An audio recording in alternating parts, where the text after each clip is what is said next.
سونيا لازم تقدري موقفك كراجل سياسي معروف، الناس بتحاسبه على الكبيره والصغيره.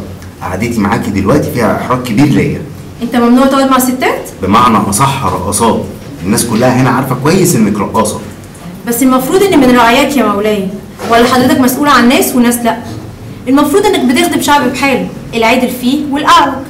وبعدين لما في ناس مش على هواكم وجايبه لكم العار زي حالاتي، بتسمحوا لهم ليه انتوا تخبوكوا؟ ما كفايه عليكم قوي الاصوات التانيه. انت عايزه ايه بالظبط؟ الموافقه على دار للايتام. ما اقدرش اعمل لك حاجه. ليه؟ ما اقدرش اتوسط لرقاصه. الله، ايه الحكايه رقاصه؟ ما احنا الاتنين زي بعض يا عبد الحميد. انت قلت الادب. وانت كذاب علشان بتكذب على نفسك قبل ما تكذب على الناس. كل واحد فينا بيرقص بطريقته، انا بهز وسطي وانت بتلعب لسانك وتخطب.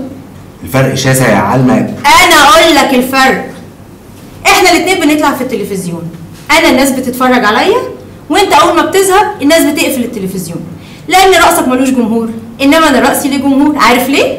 لان بضاعتك رخيصه، هدفك تشعلي الغرائز المكبوته عند الناس، انت هدفك الاثاره يا هانم. اسم الله على مقامك الرفيع. وانت شغلك يطلع ايه؟ لما توعد الناس بمستقبل مشرق ويجي بكره ما يطلعلوش شمس. يا عبد الحميد بيه، انا مش عايزه غير الموافقه على المشروع بتاعي. عايزه اربي اطفال، عايزه لما معي الاقي حد جنبي، لما اموت الاقي حد يمشي بجنازتي. على الله تكون فهمت.